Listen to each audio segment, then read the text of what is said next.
Dear viewers, अस्सलाम वालेकुम। एक नए लेक्चर के साथ मैं आप लोगों को खुशामदीद कहता हूँ। डियर व्यूअर्स, इससे प्रीवियस जो हमने लेक्चर डिस्कस किया था that was all about mercantilisms and a contrast of classical with mercantilism. अगर आप लोग विज़िट करना चाहें तो उसका लिंक डिस्क्रिप्शन में मौजूद है, आप विज़िट कर सकते हैं। डियर व्यूअर्स, आज का जो हमारा टॉपिक है an introduction to classical and neo classical economics. ये देखने में तो बहुत ही एक सिंपल टॉपिक है, लेकिन ये बहुत ही ज़रूरी टॉपिक है इसके ऊपर डिस्कस करना, इसको समझना, क्योंकि इकोनॉमिक्स का as a discipline, as a subject यहीं से इनिशिएट होता है और यहीं से उसका आगाज़ होता है और यहीं से एक रिवोल्यूशन स्टार्ट होती है जो इकोनॉमिक्स की दुनिया में या पूरी दुनिया में जो एक रिवोल्यूशन स्टार्ट होती है और जहाँ से इकोनॉमिक्स जो है अपना लोहा मनवा लेता है, वो यहीं से स्टार्ट होता है। तो इसको हम ब्रीफ जो है डीपली इंशाल्लाह डिस्कस करने की कोशिश करेंगे और इसके अलावा हम ये भी कोशिश करेंगे कि क्लासिकल वर्ड के अलावा, क्लासिकल इकोनॉमिक्स के अलावा तो हम ये भी देखें कि वो कौन कौन से इकोनॉमिस्ट थे जिन्होंने एक रिवोल्यूशन लाया और उन्होंने कौन कौन सी थ्योरीज़ पेश की। उनमें से जो मोस्ट जो फेमिलियर और वेल नोन इकोनॉमिस्ट हैं, कोशिश करेंगे कि हम उनको भी थोड़ा बहुत स्टडी कर लें, उनके बुक्स के बारे में, उनकी थ्योरीज़ के बारे में, क्योंकि ये क्वेश्चन जो है ये फ्रीक्वेंटली पूछे जाते हैं कि जो फ़लाना इकोनॉमिस्ट था उसकी बुक का क्या नाम है, कब पब्लिश हुई, या जो है उसकी थ्योरी क्या थी। तो ये बहुत फ्रीक्वेंटली क्वेश्चन पूछे जाते हैं। तो हम कोशिश करेंगे कि इसमें जो क्लासिकल के या नियो क्लासिकल के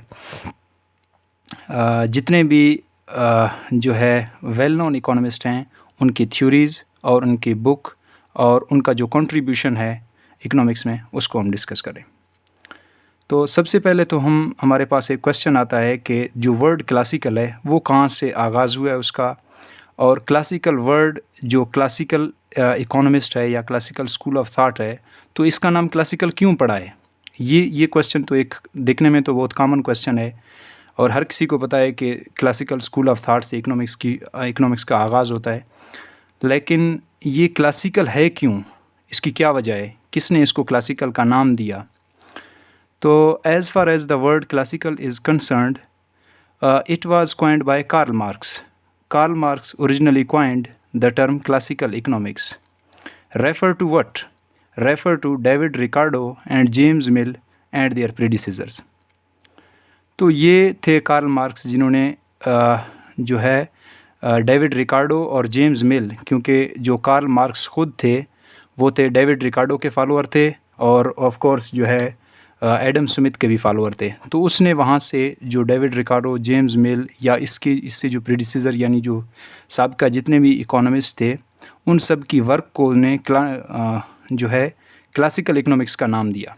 तो वहाँ से जो है ये मशहूर हो गया। फिर later on in 1936 another well-known economist, Professor Johann Maynard Keynes, wrote a book and in General Theory of Employment, Interest and Money.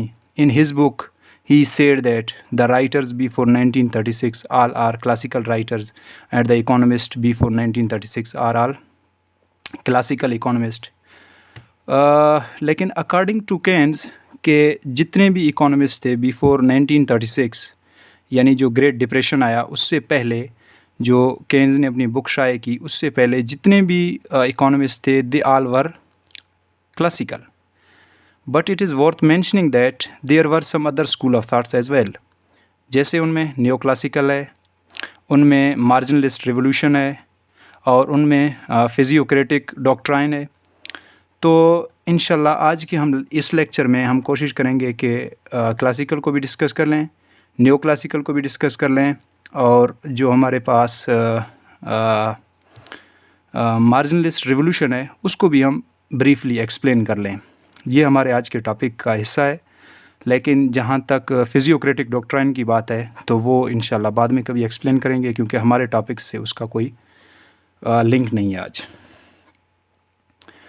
तो हमें पता है कि जब हम क्लासिकल टर्म की बात कर लेते हैं तो क्लासिकल का एक मतलब तो आता है रिलायबल, एक चीज़ जो रिलायबल हो, जो जो है एक चीज़ जो पायदार हो, इस टर्म में भी क्लासिकल इस्तेमाल होता है।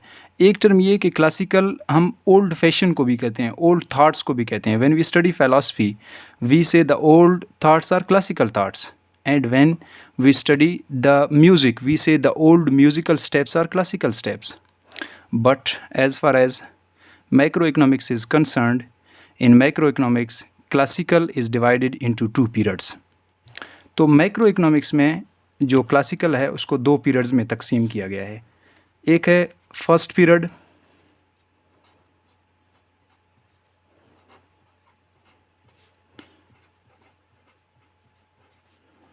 first period is of classical itself, and second period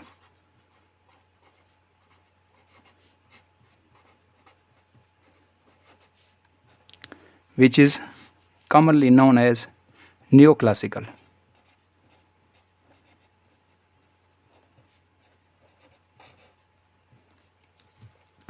तो let's discuss first period, mean classical period.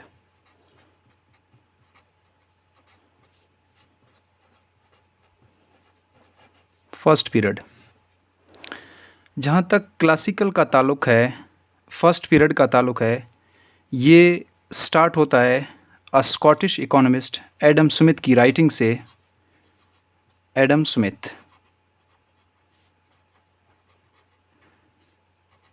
Smith जिसका लाइफ पीरियड है 1723 to 1790। He was a Scottish economist और इसने एक किताब लिखी थी an inquiry into the nature and causes of wealth of nation, जो कि कॉमनली वेल्थ ऑफ नेशन के नाम से लोग जानते हैं, 1776। तो एन इंक्वायरी, इसकी जो बुक का नाम है N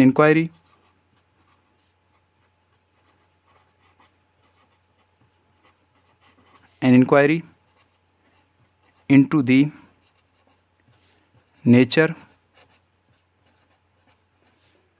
and causes of the wealth of nation।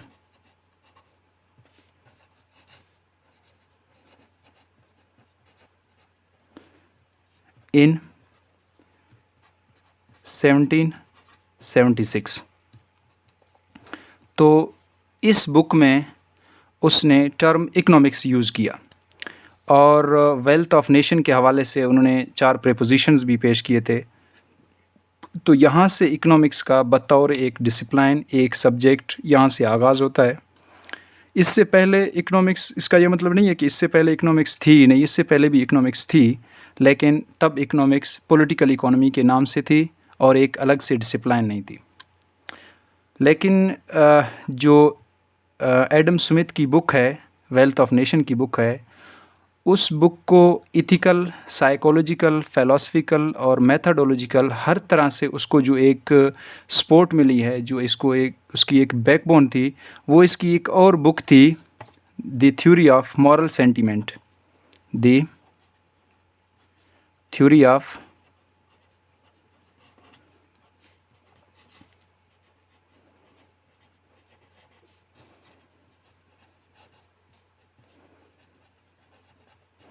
The theory of moral sentiments, ये भी एडम स्मिथ की ही बुक थी जो पब्लिश हुई इन 1759 में। तो इस बुक की मदद से ही इस बुक को हर तरह से एक बैकग्राउंड मिला है, एक सपोर्ट मिला है। और सिर्फ इस किताब को ही नहीं, इसके अलावा एडम स्मिथ के 2-3 और भी किताबें थी, जैसे the theory of the philosophy, या इसके बाद एक और किताब थी उसकी the theory of the philosophical subject. और फिर उसके बाद जो इसकी एक और किताब थी जैसे the lectures on justice, police, revenue, arms, जो कि 1896 में पब्लिश हुई उनके डेथ के आलमोस्ट 106 ईयर लेटर। तो इनकी जितने बाद की जो वर्क था, जितना भी, उस सब वर्क को जो एक सपोर्ट मिला है वो हर लिहाज से वो इसी वर्क्स की बुनियाद पे मिला था।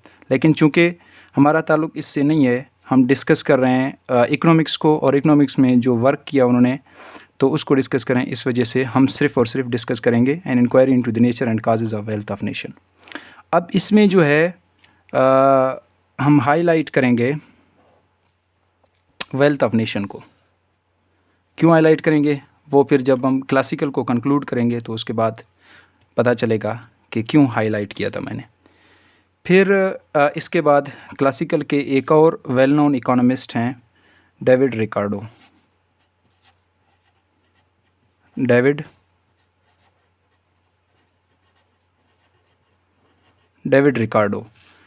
रिकार्डो का जो लाइफ पीरियड है वो है 1772 to 1823। David Ricardo was an English economist और इसने एक किताब लिखी थी the principles of political economy.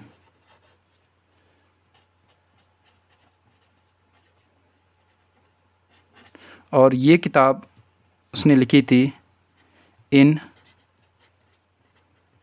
अप्रैल 1817 में। डेविड रिकार्डो की बुक, इस बुक के अंदर उसने बहुत से थ्योरीज़ पेश किए और बहुत ज़्यादा वर्क किया इकोनॉमिक्स के ऊपर। जैसे उनकी थ्योरीज़ में शामिल है the theories on wages and profit, the theories the labour theories of value, और फिर इसके बाद अलावा है the comparative advantage theory, the theory of rent. तो बहुत सारा उसने वर्क किया। लेकिन यहाँ पे जो हम और आज हम कंसिडर करेंगे और आज जो हमारे टॉपिक से रिलेटेड है वो है labour theory of value, labour theory of value. और ये थी डेविड रिकार्डो की।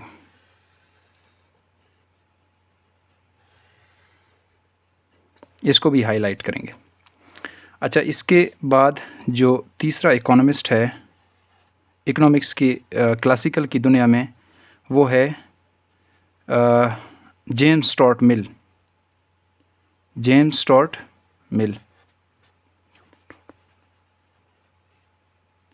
Stuart Mill, sorry.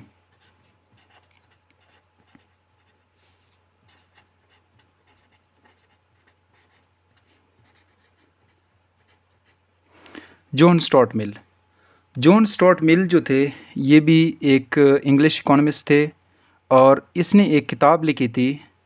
वो किताब जो इन्होंने लिखी थी the principle of political economy के नाम से, द प्रिंसिपल ऑफ पॉलिटिकल इन 1848 में इसने वो किताब लिखी थी, जॉन स्टुअर्ट मिल। तो जॉन स्टुअर्ट मिल का जो कंट्रीब्यूशन है वो ये था कि उसने फ़िलासफ़ी और इकोनॉमिक्स दो अलग डिसिप्लिन थे, इनको जो है कंबाइन किया और ये स्टेटमेंट पेश की कि population limits and slowed economic growth both are beneficial for environment and increases the public goods. तो पब्लिक गुड को इंक्रीज़ करें, क्या चीज़ें बेनिफिशियल हैं for the environment, the slowed economic growth and limits population. तो यहाँ पे जो इंक्रीज़ पब्लिक गुड्स की बात है तो वो भी आज आज के जो है टॉपिक का हिस्सा है। फिर उसके बाद एक और भी हमारे पास जो है वेल नोन क्लासिकल इकोनॉमिस्ट हैं, that is Thomas R Malthus जो है, जिन्होंने एक किताब लिखी थी थॉमस माल्थस ने। The fourth one is Thomas Robert Malthus.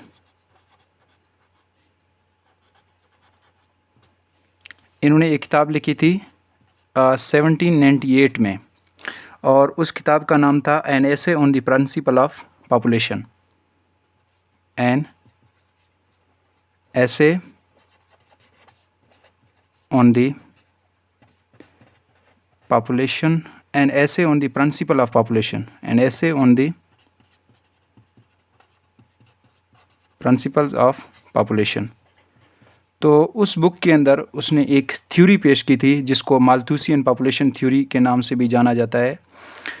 उस थ्योरी के अंदर उसका स्टेटमेंट ये था कि हाउ टू कंट्रोल पॉपुलेशन, इस सवाल का उसने आंसर किया। फिर उसने 2 चेक्स पेश किए थे, the preventive check and the natural check. खैर वो तो हमारे टॉपिक का हिस्सा नहीं है, लेकिन मैं सिर्फ चाहता था कि उसको एक्सप्लेन करें, क्योंकि हमारा आज का जो टॉपिक है वो दरअसल है यही कि क्लासिकल इकोनॉमिक्स है क्या और क्लासिकल इकोनॉमिस्ट का क्या कंट्रीब्यूशन है इकोनॉमिक्स की फील्ड में और उन्हें क्या वर्क किए थे। तो हो सकता है ये मुख्तलिफ जो है क्वेश्चन फ्रीक्वेंटली पूछे जाते हैं कि what was the contribution of Thomas R Malthus in economics. तो इस हवाले से इसको मैंने एक्सप्लेन करना जो है ज़रूरी समझा, वरना आज के इस टॉपिक से तो इसका हमारा कोई ताल्लुक़ नहीं है। इस वजह से हम Malthusian population theory of Malthusian हम नहीं पढ़ते हैं। तो अब यहाँ पे हम इसको कंक्लूड करते हैं कि जो क्लासिकल इकोनॉमिक्स है वो दरअसल है किस चीज़ के बारे में और वो क्या कहता है। हमने हाईलाइट किया था जो एडम स्मिथ की बुक थी जिसको फादर ऑफ इकोनॉमिक्स भी कहा जाता है, an inquiry into the nature and causes of wealth of nation. तो वेल्थ ऑफ नेशन को जो हमने हाईलाइट किया, तो वेल्थ ऑफ नेशन में वो दरअसल कहता क्या है। एडम स्मिथ ये कहता है कि इससे प्रीवियस लेक्चर में भी हम इस चीज़ को डिस्कस कर चुके हैं कि क्लासिकल ये समझते थे कि किसी भी जो है नेशन के डेवलपमेंट के लिए 2 प्रिंसिपल्स हैं या 2 चीज़ें बहुत ज़रूरी हैं। The one is real factors and the second thing is free economy. तो फ्री इकॉनमी को साइड पे रखें, रियल जो है फैक्टर्स को डिस्कस करते हैं। रियल वेरिएबल्स, तो when the stock of real variables mean the factors of production increases, then जो है इकॉनमी डेवलपमेंट की तरफ बढ़ेगी और इकॉनमी डेवलपमेंट करेगी। तो रियल फैक्टर की स्टॉक जब इंक्रीज़ कर जाएगी तो इसका मतलब है कि अल्टीमेटली प्रोडक्शन इंक्रीज़ करेगा। जितनी efficiently and effectively factors of production करेंगे तो उतनी ही आपकी प्रोडक्शन बढ़ जाएगी, और जितनी प्रोडक्शन बढ़ जाएगी तो उतनी ही जो वेल्थ है वो सर्कुलेट करेगी इकॉनमी के अंदर। तो इकॉनमी के अंदर जब वेल्थ सर्कुलेट करेगी तो उतनी ही फैक्टर्स ऑफ प्रोडक्शन को रिवार्ड मिलेगा। तो अगर हम इसका जो है निचोड़ देख लें तो आखिर में वो कहना क्या चाहते हैं, वो कहना चाहते हैं नेशनल इनकम के बारे में। क्योंकि नेशनल इनकम, जब ये कहते हैं वेल्थ ऑफ नेशन जब इंक्रीज़ करेगा, तो वेल्थ ऑफ नेशन क्या होती है, नेशनल इनकम ही है वेल्थ ऑफ नेशन। तो वेल्थ ऑफ नेशन जब इंक्रीज़ करेगा तो फिर अल्टीमेटली फैक्टर्स ऑफ प्रोडक्शन को उनका ज़्यादा रिवार्ड मिलेगा। तो इससे तो ये पता चलता है कि वो नेशनल इनकम की बात कर रहा है एडम स्मिथ। नेशनल इनकम,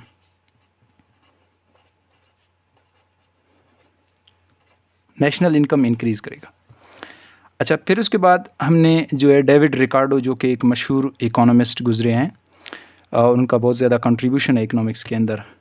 तो डेविड रिकार्डो क्या कहते हैं अपने जो है लेबर थ्योरी ऑफ वैल्यू के अंदर क्या कहते हैं कि किसी भी चीज़ को हम वैल्यू क्यों देते हैं, क्योंकि उसके अंदर फैक्टर्स ऑफ प्रोडक्शन इस्तेमाल हो रहे हैं।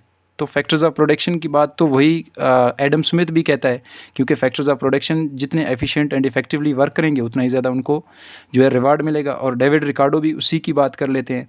तो फैक्टर्स ऑफ प्रोडक्शन का जिक्र आ जाता है बीच में, यानी कि उनका जो कॉस्ट है उनको वो कॉस्ट उनको पे होता है।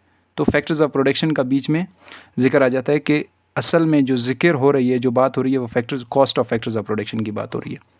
Cost of production, cost of production क्या है, फैक्टर्स ऑफ प्रोडक्शन का रिटर्न है जो उनको मिलता है। लेबर को वेजेस मिल रहे हैं और कैपिटल को इंटरेस्ट मिल रहा है और लैंड को रेंट मिल रहा है, तो यही एंटरप्रेन्योर का प्रॉफिट है। तो ये कॉस्ट ऑफ प्रोडक्शन। अब जो डेविड रिकार्डो की वही थ्योरी है, लेबर थ्योरी ऑफ वैल्यू है, तो उसके अंदर वो ये कहता है कि हम किसी भी चीज़ को वैल्यू क्यों देते हैं, यानी कि द काजेज़ ऑफ वैल्यू, किसी भी चीज़ को हम क्यों वैल्यू देते हैं, क्यों नाम देते हैं। जैसे ये पेन है तो इसकी क्या वैल्यू है, इसको क्यों हम एक स्पेसिफिक वैल्यू दे देते हैं। वो इस वजह से देते हैं क्योंकि इसको बनाने के लिए लेबर यूज़ हुआ है और लेबर को हमने वेजेस पे कर दिए हैं, तो इस वजह से इसकी एक ख़ास वैल्यू है। तो जो वैल्यू है, दो काजेज़ ऑफ वैल्यू, उसको एक स्पेसिफिक डेफिनेशन, एक स्पेसिफिक तरीके से एक्सप्लेन किया था क्लासिकल ने और डेविड रिकार्डो ने।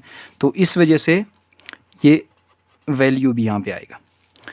अब नेशनल इनकम भी प्रोडक्शन से ही बढ़ेगा, और कॉस्ट ऑफ प्रोडक्शन तभी होगा जब हम प्रोडक्शन करेंगे, और किसी चीज़ की वैल्यू तब होगी जब उस चीज़ की प्रोडक्शन होगी। अब ये जो 3 पॉइंट हैं, या जो चौथा पॉइंट हम ले सकते हैं उसमें सेज लॉ से सप्लाई क्रिएट्स ऑन डिमांड, तो इससे हमें पता चलता है कि जितने भी क्लासिकल इकोनॉमिस्ट थे वो सब के सब प्रोडक्शन की बात करते थे, वो प्रोडक्शन साइड के थे। और प्रोडक्शन जो कोई करता है तो प्रोडक्शन से क्या चीज़ हो जाती है, सप्लाई हो जाती है।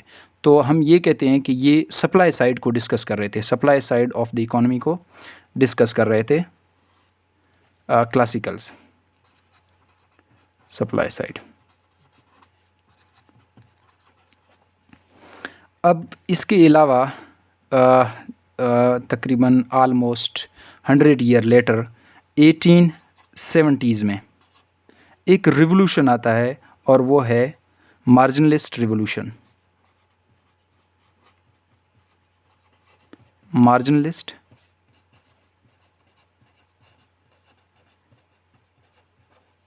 अब मार्जिनलिस्ट रिवोल्यूशन क्या है? 3 इकोनॉमिस्ट थे, उसमें से पहला है विलियम स्टैनले जेविन, जो कि अपनी थ्योरी ये लिखते हैं 1863 to 71 में। He was from England.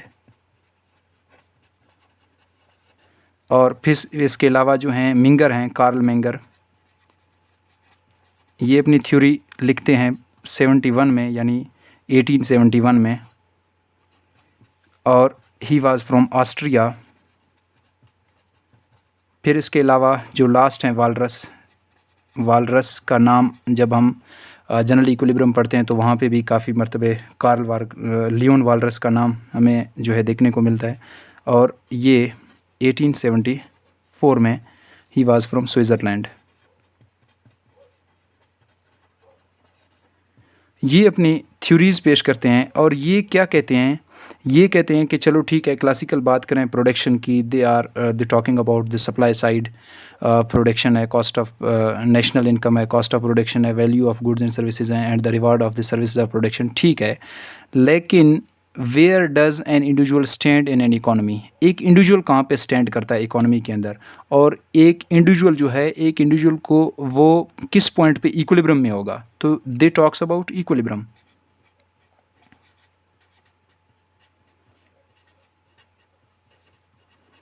They talk about equilibrium. ये इक्विलिब्रियम की बात करते हैं, और ये बात करते हैं डिमांड साइड की, क्योंकि ये बात करें इंडिविजुअल की, कंज्यूमर की बात करें, और कंज्यूमर हमेशा किसी चीज़ की डिमांड करता है, तो they talk about demand side. They talk about individual, और इंडिविजुअल की क्या चीज़ होती है? यूटिलिटी होती है। तो due to this reason they talk about utility.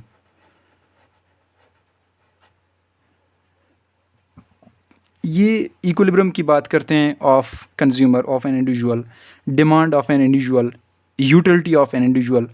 तो at the end they propose that they consumer जो है वो उस पॉइंट पे इक्विलिब्रियम में होगा when marginal utility, suppose we have a commodity X, when the marginal utility of commodity X becomes the price of commodity X. जब marginal utility of X उस चीज़ के प्राइस के बराबर आ जाए तो वहाँ पे कंज्यूमर इक्विलिब्रियम में होगा। ये था उनका जो है प्रपोज़ किया, और एक रिवोल्यूशन लाया, क्योंकि इस दौर में इससे पहले जो जितने भी क्लासिकल इकोनॉमिस्ट थे वो वाकई में डोमिनेट तो थे, उन्होंने एक रिवोल्यूशन तो लाया था, लेकिन सारा कुछ फिर प्रोडक्शन साइड पे ही जितने भी थ्योरीज़ आ रहे थे वो प्रोडक्शन साइड से आ रहे थे, जितना भी वर्क हो रहा था प्रोडक्शन की तरफ हो रहा था। लेकिन जूँ ही 1870s में जब ये मार्जिनलिस्ट रिवोल्यूशन आया तो इसने इकोनॉमिक्स को एक दफ़ा चेंज कर लिया पूरा, फ्रॉम प्रोड्यूसर टू कंज्यूमर की तरफ। तो उसका रुझान जो है, सारा कुछ उसकी जो फोकस है वो सारा कुछ चेंज कर लिया, और ये एक नई चीज़ थी बिल्कुल। इस वजह से इसको मार्जिनलिस्ट रिवोल्यूशन का नाम दिया गया, या मार्जिनल थ्योरी रिवोल्यूशन भी इसको कहा जाता है। तो यहाँ तक तो हो गई ये 3 इकोनॉमिस्ट का जो है नाम हमें मोस्टली देखने को मिलता है जिन्होंने वर्क किया था मार्जिनलिस्ट रिवोल्यूशन पर। फिर उसके बाद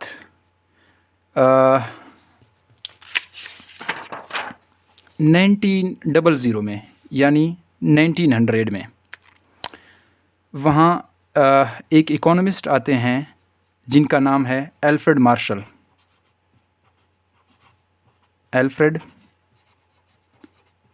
मार्शल, एन इंग्लिश इकोनॉमिस्ट, और इसका जो लाइफ ड्यूरेशन है, इसका लाइफ पीरियड है वो 1842 to 1924, and he wrote a book the principles of economics, the principles of economics in 1890। ये 1890 में एक बुक लिखते हैं प्रिंसिपल्स ऑफ इकोनॉमिक्स के नाम से। उस बुक के अंदर वो कंबाइन करते हैं प्रोडक्शन को, कॉस्ट ऑफ प्रोडक्शन को, वैल्यू को, मार्जिनल यूटिलिटी को, डिमांड एंड सप्लाई, और फिर वो प्रपोज कर लेते हैं कि the price of a commodity is determined by the forces of demand and supply.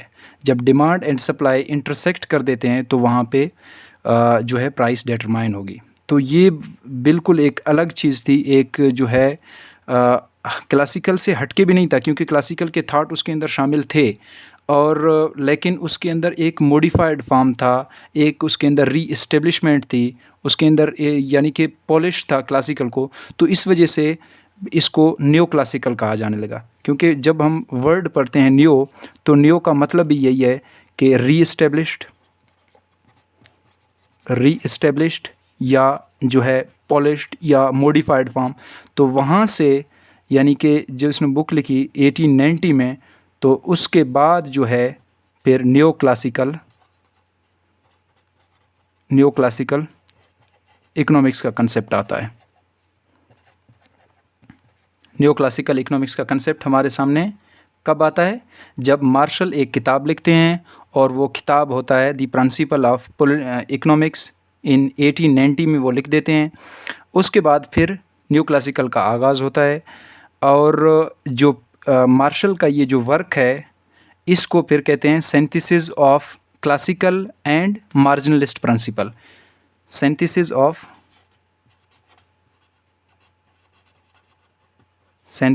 Of classical and marginalist principal.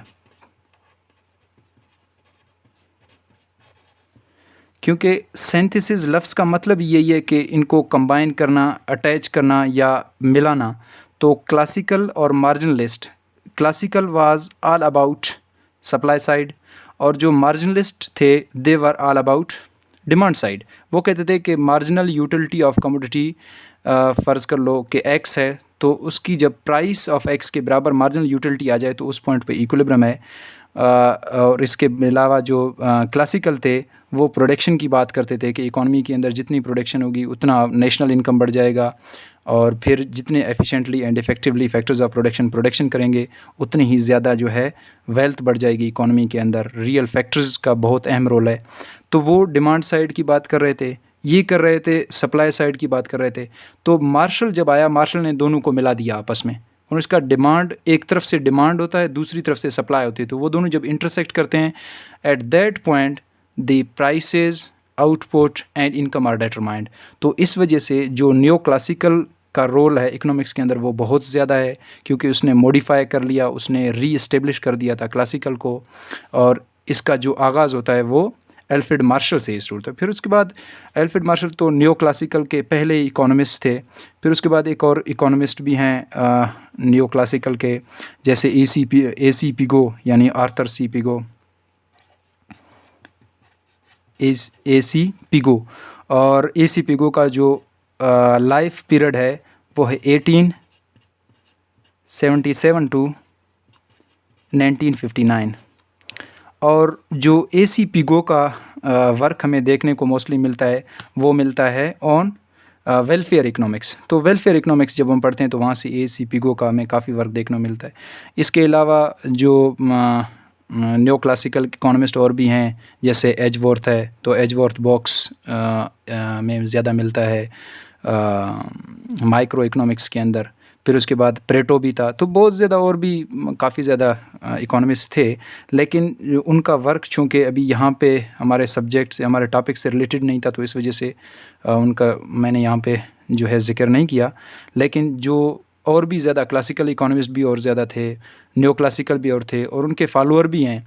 लेकिन जो हमारे टॉपिक से रिलेटेड थे, तो मैंने कोशिश की है कि उन जो है इकोनॉमिस्ट को एक्सप्लेन करूं, ताकि कल को अगर कोई क्वेश्चन पूछा जाए उनकी बुक्स के बारे में, उनकी बुक्स की पब्लिशन उनके बारे में, उनकी अपने थ्योरीज़ के बारे में, या उनकी अपने जो है रोल के बारे में पूछा जाए, तो हम जवाब दे सकें कि उनका क्या रोल था।